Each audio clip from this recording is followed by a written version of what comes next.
The first time I realized something was terribly wrong was when I walked into my apartment and smelled my mother's perfumed soft floral impossible to ignore. She had been there. Again. My parents kept breaking into my apartment like it was still my childhood bedroom, rearranging things, leaving food, acting as if my adult life was just an extension of theirs. I changed the locks, I pleaded, I shouted. Nothing stopped them. So I did the only thing left. I moved without telling them and let the silence swallow everything. But the moment they finally found out wasn't the moment I expected. My name is Jennifer, and for most of my life, I thought being a good daughter meant staying quiet. I grew up in a small neighborhood outside Portland where my parents, Marilyn and Edward, believed love was something you demonstrated through supervision. They hovered, corrected, monitored, and insisted they always knew what was best. I learned early that privacy was a privilege granted only when convenient for them, not a right I could claim. When I moved into my first apartment downtown at 26, I thought I had finally broken the pattern.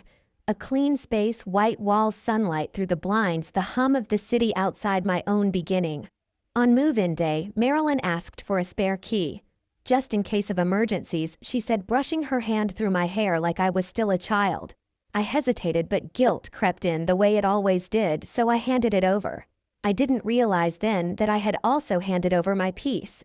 For a few weeks, life felt normal. I adjusted to my job, decorated, slowly walked to the coffee shop around the corner on weekends.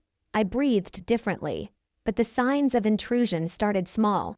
A blanket folded at the wrong angle. A dish washed and put away in a place I never used. A faint trace of my mother's lotion lingering in the air long after I returned from work.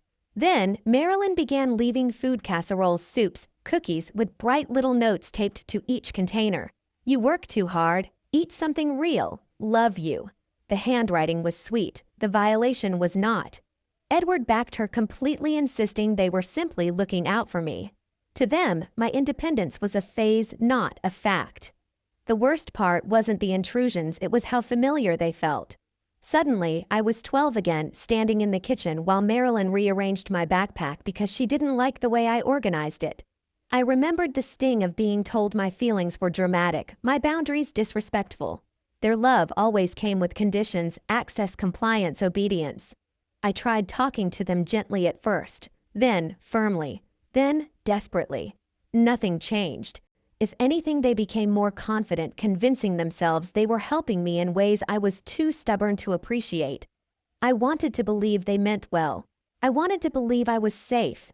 But deep down, a truth I had ignored for years was finally becoming impossible to escape. My parents didn't understand boundaries because they didn't believe I had the right to set any at all. The breaking in didn't stop, it escalated. At first, I tried convincing myself I was imagining it. Maybe I had moved that mug myself. Maybe I'd forgotten to close the cabinet. But denial only works until the truth becomes too obvious to ignore. One Wednesday evening, I came home to find my laundry neatly folded on my bed. Socks, paired shirts, smoothed everything, arranged with the kind of domestic precision only my mother possessed. My chest tightened. I hadn't done laundry in a week. I called Marilyn immediately. "Were you in my apartment today?" She didn't even hesitate. "Of course, honey. Your hamper was overflowing. I couldn't leave it like that. You can't just come in whenever you want. Jennifer, don't be ridiculous. You were at work. It's not like you were using the place." That sentence. "It's not like you were using the place" hit me harder than I expected, as if my home wasn't mine unless I was physically inside it, as if my existence only counted when it was convenient for her. A few days later, I found my fridge rearranged and stocked with groceries I never bought. Healthy meals, meal-prepped containers, vegetables washed and cut. Most people would consider it sweet. To me, it felt like someone had replaced my lungs with sand. Then came Lily. I walked into my bathroom early one morning and saw a bottle of luxury shampoo sitting on the shelf. Bright purple. Salon only. Definitely not mine. I froze. Lily used that brand? I called her, my voice tense. "Hey, did you stay at my place?" A pause. "Yeah, Mom said it was fine. I had a late shift and didn't want to drive home. She doesn't live here. You should have asked me. I mean, you weren't home. What's the big deal? There it was again. The same dismissiveness Marilyn wielded with expert precision. My space didn't matter. My consent didn't matter. My feelings didn't matter.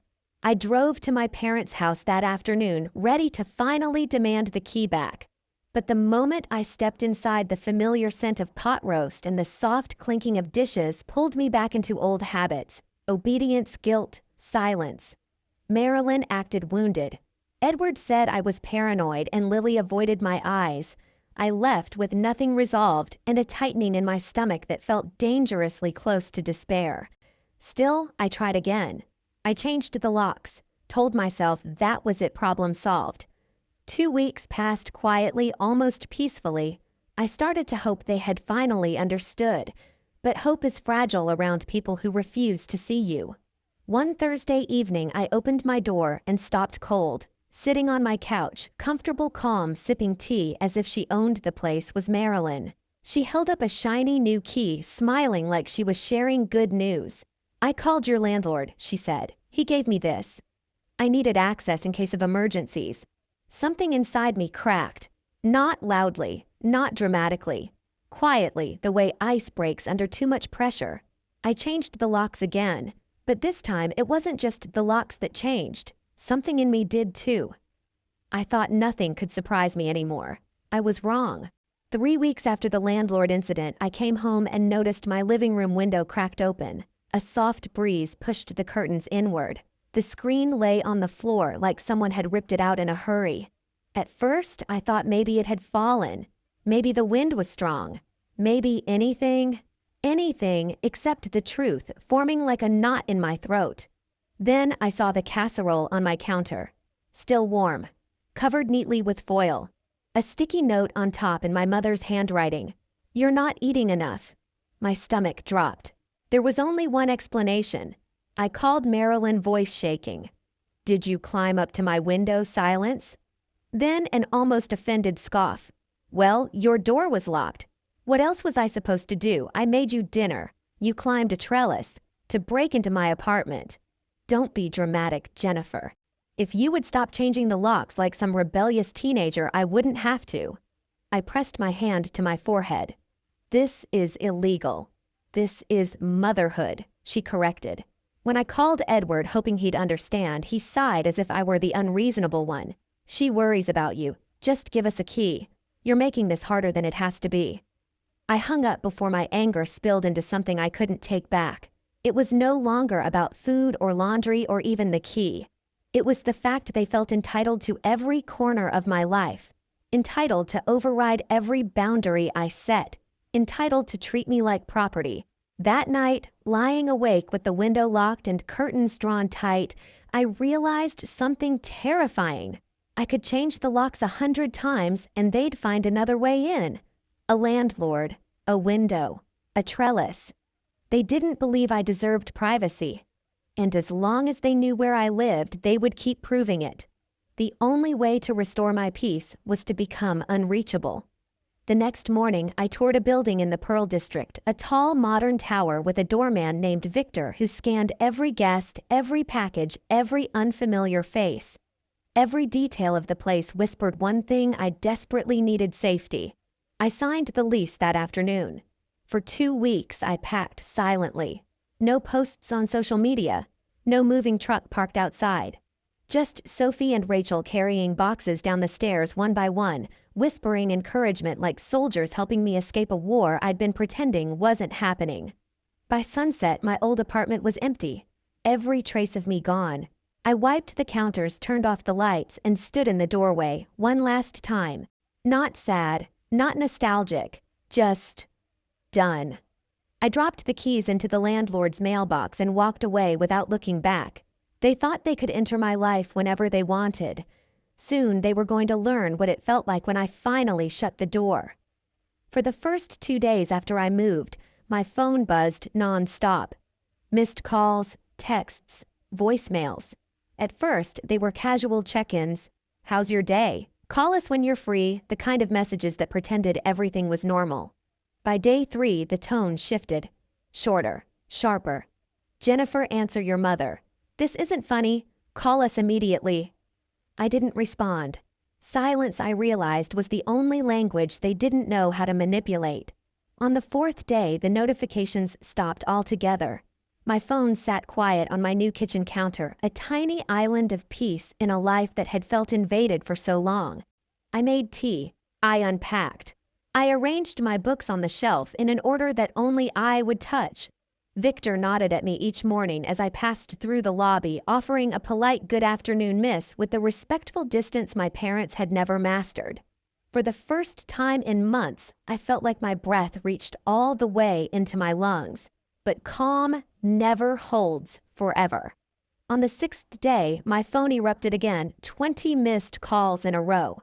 My stomach tightened. I forced myself not to answer. Then, another call came through, and this time, the preview of the voicemail caught my eye. Jennifer, your apartment. Everything's gone. Where are you? I paused my breathing. They were at my old apartment. I walked to the window, gripping my phone so tightly my knuckles turned white. I imagined it, the empty living room, the stripped shelves, the bare floors. My parents standing in the doorway, confronted not just with absence, but with the reality they had created themselves. Another voicemail came. Marilyn's voice was shrill, breaking. Oh God, Jennifer, did someone take you?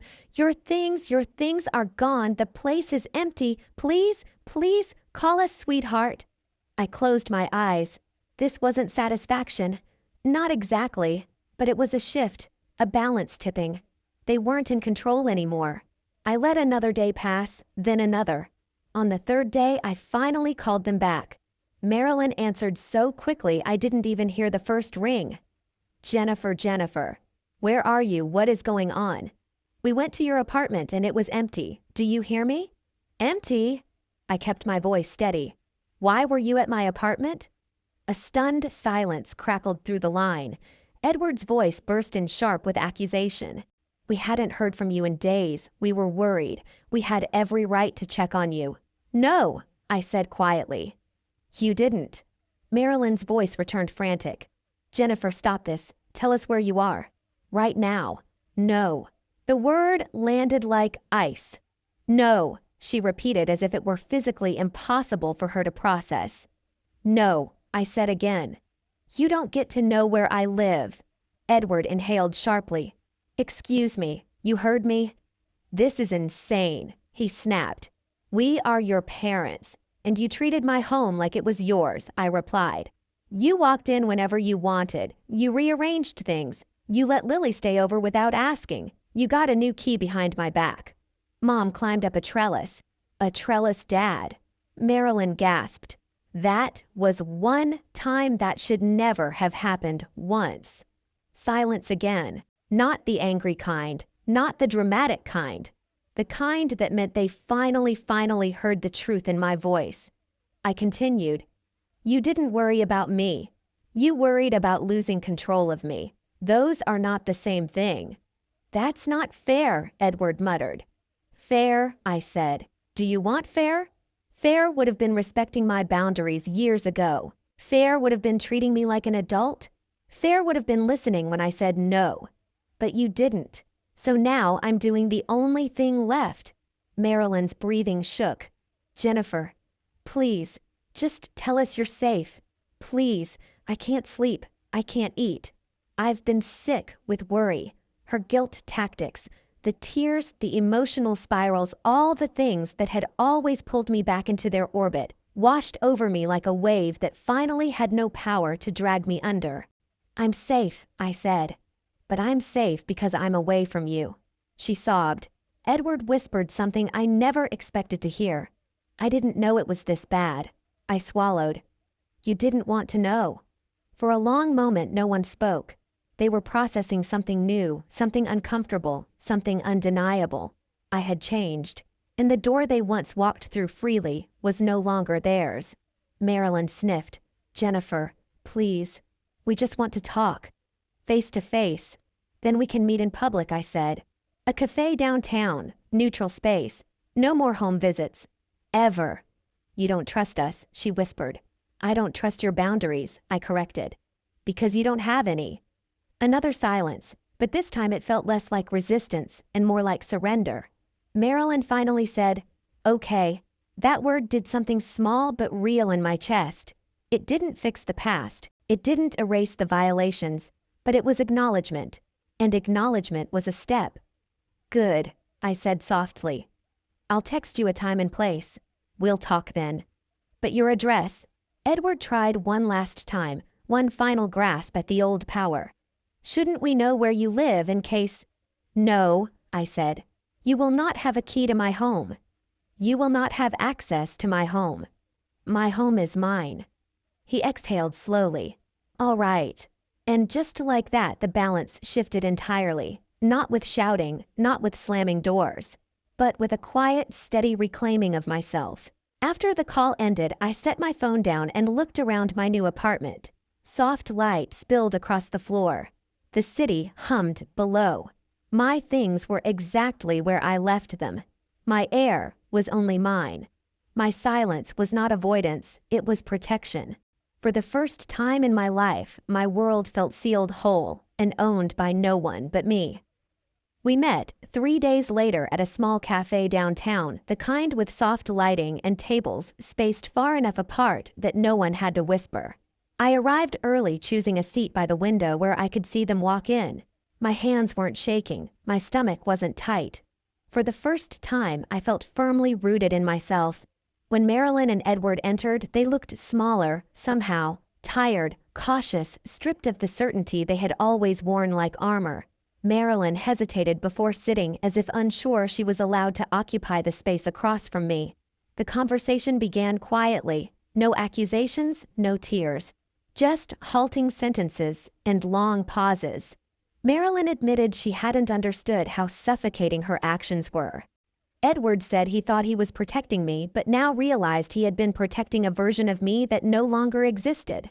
I didn't rush to make them feel better. I didn't smooth over the discomfort. I simply told the truth. I need boundaries if we're going to have any kind of relationship. They both nodded, slow, reluctant, but sincere. We made an agreement. We would meet in public for now. No surprise visits, no keys, no access to my home. Respect goes both ways, and trust can only be rebuilt, not demanded. When we parted, Marilyn hugged me gently, carefully,